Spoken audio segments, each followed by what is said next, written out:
I guess, and my story doesn't end because I walk the talk, and I still walk the talk, and my kids are still calling me and saying, Mom, how can I change this recipe to make it healthier?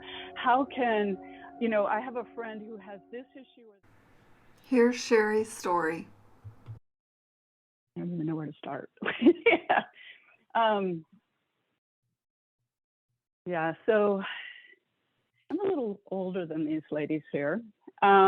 And I grew up in the 60s and 70s, and health really wasn't a thing then. And my grandmother, who I was very close to, I was the oldest of the grandchildren, and she passed away from cancer. And my mother, who was an only child, she actually started the ball rolling then. I was in high school. I was a freshman in high school. And she realized even then that, what we eat may actually contribute to our health.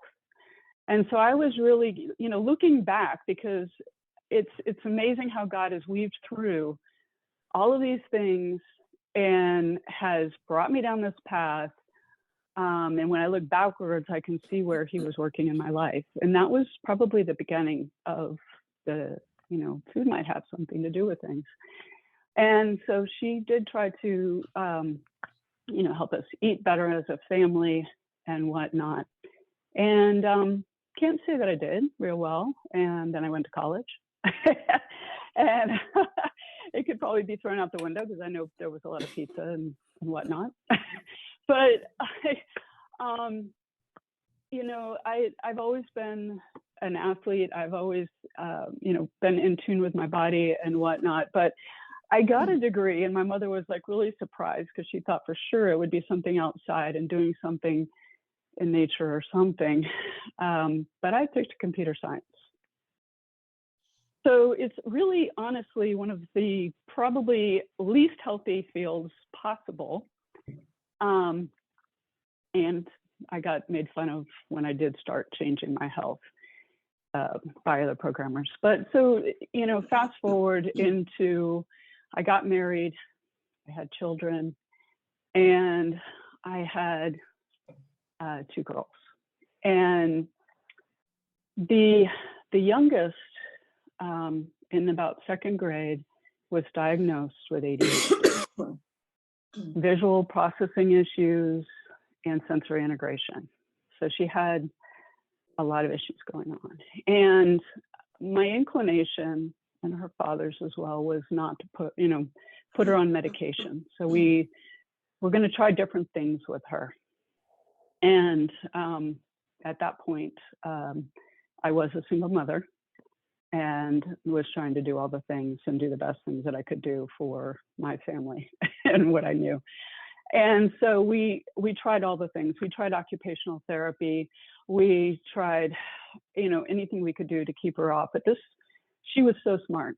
She was, as a lot of kids with ADHD, autism, et cetera, they're extremely smart. And I saw this child that was not doing well in school.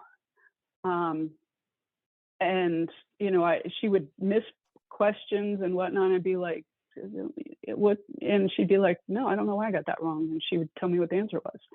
And so eventually we did. We put her on ADHD medication. We put her on Stratara. And knowing now what I know, Stratara was actually in more of a study phase. They were, taking people on to study it, but it was not a narcotic. So there was that. And that was, something I was interested in. Day 1 of taking the medication, she started excelling in school. She walked into the classroom, and we had a teacher that was very interested in loving. And she said, my goodness, Jordan sat down in the chair. She did exactly what she was supposed to do. And she started thriving in school. She started getting A's, and she just was excelling, and it was amazing. And her confidence was soaring. And then, carrying on, I found she kept telling me, I don't really feel good. I don't feel good. And I'm like, not really understanding she doesn't feel good. So I'm thinking her stomach hurts or something like that. And so I started looking into some more natural ways. And so I found a health practitioner and chiropractor, and we started seeing him. So my initial intention was her. I ended up going to him, and so did my other daughter. And things started to change. And some of the words that he said to me made so much sense. He said, she's not deficient in Stratara. And I was like, whoa, yeah, she probably isn't. And I had been taking, not really, I had been prescribed some medication for acid reflux. And I think I took it once or twice, and I'm like, I really just don't even want to take this. And at that point in time, I also thought, I bet I'm not deficient in that either. So why would I want to take this? And so at that point in time, Jordan was about 11 years old. My older daughter was 13.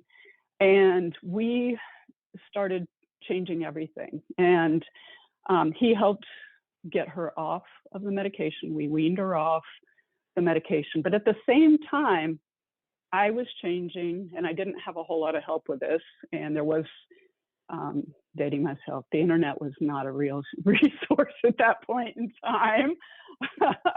Dating.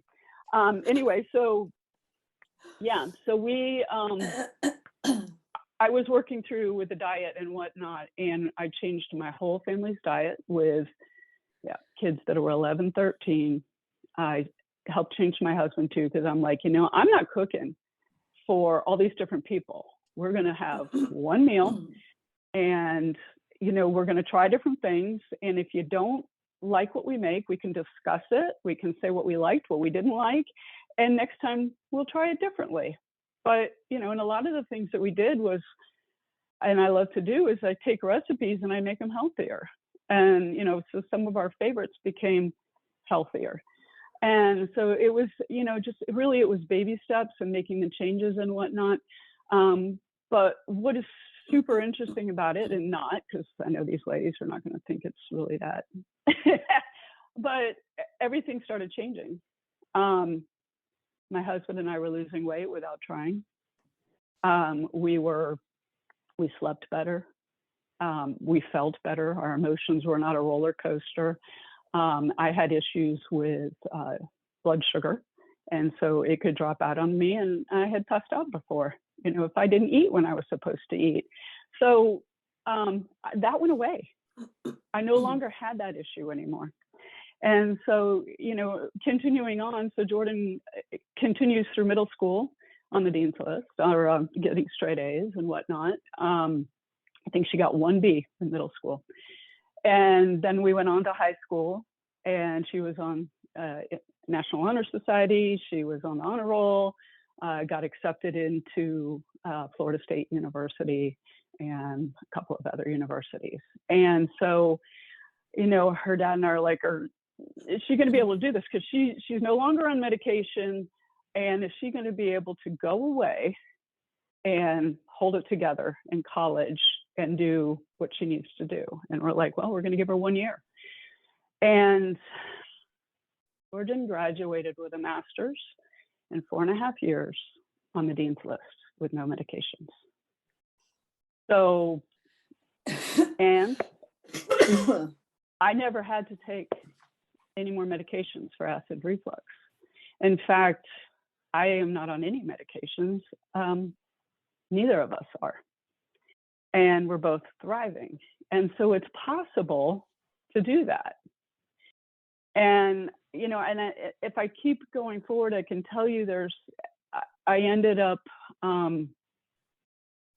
having this deep desire, like you all did, with research.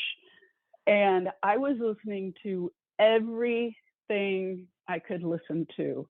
It didn't matter what the health topic was. I listened to autism. I listened to brain health. I listened to, if they had fasting, I listened to it. I listened to multiple cancer things. And they would have 40 hours or so in each thing, and they only gave you a week to listen to it.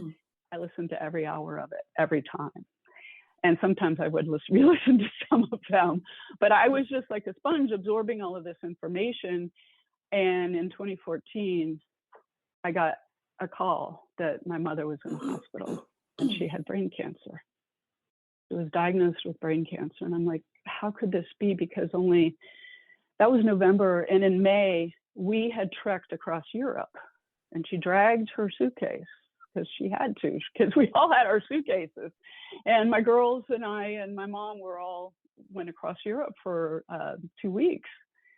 And I'm like, how could this be? And so I ended up, I found out about that the next day. My husband's father passed away, and which was not, we were preparing for it, but didn't think it would be that soon. So bam, bam. And the next Tuesday, I made the decision. I got blessing from work. Thank God I was a computer programmer, that because I could work from anywhere, that I went out to Colorado, and I was blessed to be able to take care of my mother through brain cancer. And my mother did not want anything that was not holistic. So she wanted to go all natural, no chemo, no radiation, no meds, if possible, nothing. And so I was thrilled to be able to do that. And because we were on the same beliefs. And honestly, radiation and chemo would not have helped her, because when she left the hospital, she had over 20 lesions on her brain. And so that would have hit too many places, and it would have just, knocked her brain out. She would have, passed away much quicker. But I was blessed to be able to take care of her. And she presented like she had a stroke. So because one of the lesions sat on the control center of her right side. So her right arm, which she was right-handed, her speech, her leg, she left on a walker. And she weighed a little bit more than me, but she was a little bit shorter than me. And so I was basically the caretaker for her. We went to my sister's house, but I was basically the caretaker for her during that time, because they were both working outside of the house. They both had new jobs. So they didn't have a lot of leeway. So I took care of her, and we did everything natural, everything holistic. She left on one medication so that she wouldn't have brain seizures, because they did brain surgery. They found, retrospectively, I would have not let them do that, but they found that it was from melanoma, that the brain cancer was from melanoma, yet we never found a melanoma. So we did keto. I worked with her naturopaths to what can we do with her? We had all kinds of supplements. Turmeric was huge for her with inflammation.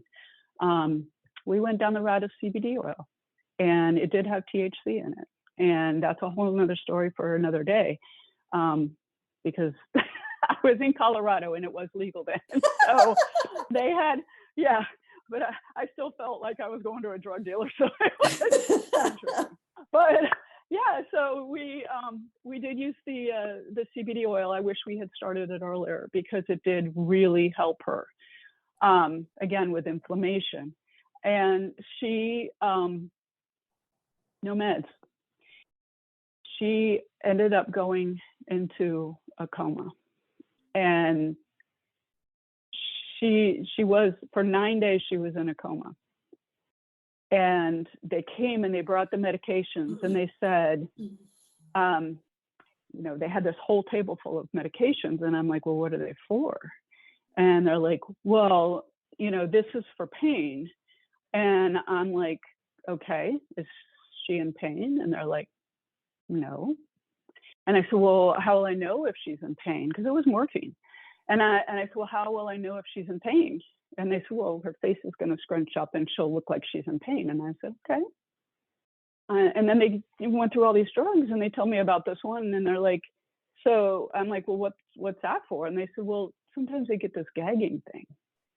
And I said, well, does it help her? And they're like, well, no, but it's for the people that are around her to make her not gag so they don't feel. Yeah. And I'm like, okay, we don't need that one because I don't, and they didn't have a hospice center there. So my sister and I were taking care of her, through the night and whatnot. But I was the one that was getting up with her every night through the night. I still have my alarm set on my phone for it. But then I don't get up in the middle of the night, but it's sitting out there just as a reminder. It reminds me of my mama because it was my best friend. But anyway, so we went through 9 days. She never had pain. She had brain cancer, but she never had pain.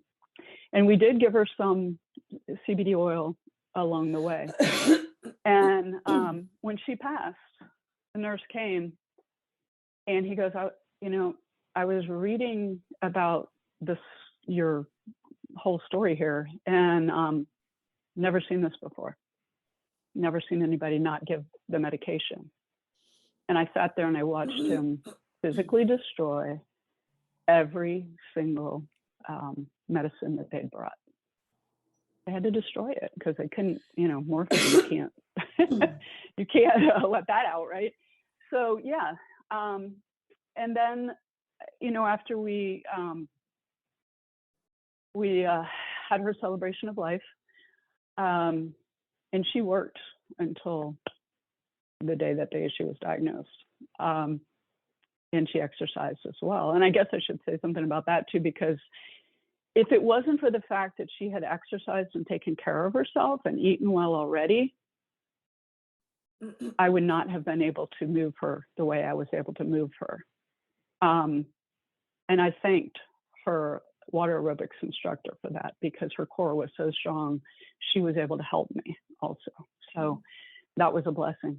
But when I came home after that, my husband had been taking care of the 2 dogs and the 2 cats, and we had 2 Labrador retrievers.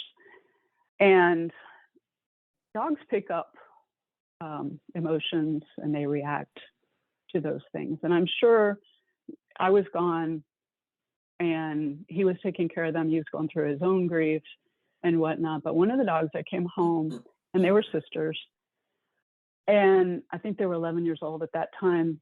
The one was skin and bones, hardly any hair on her anymore. She was 65 pounds when I left, and she got down to 49 pounds. And so I ended up, I had already made a call beforehand because she had a lot of skin issues to go to a holistic vet. And so they called me when I was in Colorado, and I got the appointment set up for when I came back. And I didn't know what I was going to face when I came home, what my dog was going to be like. And we went to the vet, and she was, and we went through a whole care plan for her on what I could do. And a long story short on that, we changed her diet. Imagine that. So even in animals, we started cooking, making, we used grass-fed beef, we used, turkey, organic, everything. And I was chopping up millions of vegetables and making rice and whatnot, and we would put their food together. And you're talking about Labrador retrievers, and they eat a lot of food. Just saying.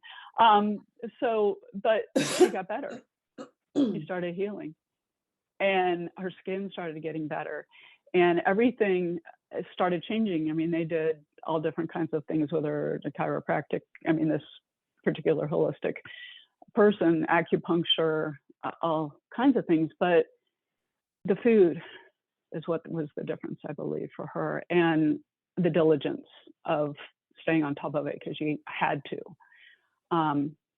The vet later told me, she goes, I didn't think we were going to make it through it. And she said, She goes, I was afraid to give her antibiotics because I thought they might kill her that first day. That's how bad off she was. So she actually outlived her sister, and by a year and a half. And yeah, she was 15 years old, which is kind of unheard of with labs. But I guess, and my story doesn't end because I walk the talk, and I still walk the talk, and my kids are still calling me and saying, Mom, how can I change this recipe to make it healthier? How can, I have a friend who has this issue or that issue. Do you think it's what they're eating? And I'm like, I love that because they're looking at it in a different way. And just like Julie said, I didn't have the guide totally, and I had to figure it out myself. And I want to be that guide also for people, because it's not easy to go it on your own for everybody. Some people are, okay, just tell me what to do and I'll do it. But other people are like, no, if you could help me through this. And so, I do ask, what might happen for you? What might happen for you if you make some of those changes in your life? Inflammation goes away, you sleep better. During that time, my husband came off a case of Coke. What could change in your life? That's incredible. You've got some really important stories that bring your transformation full circle.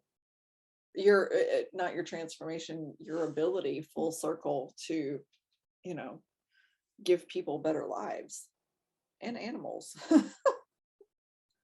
I mean, it's honestly, it doesn't matter. I realized when I started looking at the animal food, I looked at it and I'm like, well, I wouldn't eat that. Oh yeah. Why would I give it to my animals? And I'm like, okay, it's just, everything rolls into something else. And just like you said, Brian, with changing everything. So yeah, I did the same thing too. It was like, well, this cleaner's no good, and this shampoo, don't need to use it anymore. And so it's just like, it just keeps going, but it's baby steps. It's making the small changes, and they do add up. They really do add up. Oh, yeah. And it's not a race. Exactly. Health is a journey. Makes an incredible difference. It did for my kids too. It was an incredible difference. Yeah. I mean, I found that too with because I was in a very unhealthy field. Oh yeah. My people would eat out of vending machines, for God's sakes, and and soda and whatnot. And I was never a soda drinker, but I got made fun of, in the couple of years before I left that company. And I didn't even talk about that part because that was just another God story about becoming a health coach. But they would make fun of me for my green smoothie. And ironically, it was a girl who had a lot of health issues, needed to lose weight, and was in HR all the time about people doing things, that were not right. I'm like, girl, I can report you. But it's like, you're the health geek freak, and people are like, you're an anomaly. Yeah. So I have to say, the meditation part, you talking about, being made fun of. I made fun of people at one point in time, not in a mean way, but just in a way of, oh, I'm not doing that. Or, oh, and even, talking about paleo or fasting, there's this limited amount of belief of what you see versus research versus know. And so I think too, some of the poking fun and made fun of for me was I didn't really know enough in some ways. So I felt isolated already. But then for the people that thought they knew, when they would share their feedback, I just kind of sunk down in my chair like, oh, I don't know anything, even though I was the one doing so much research.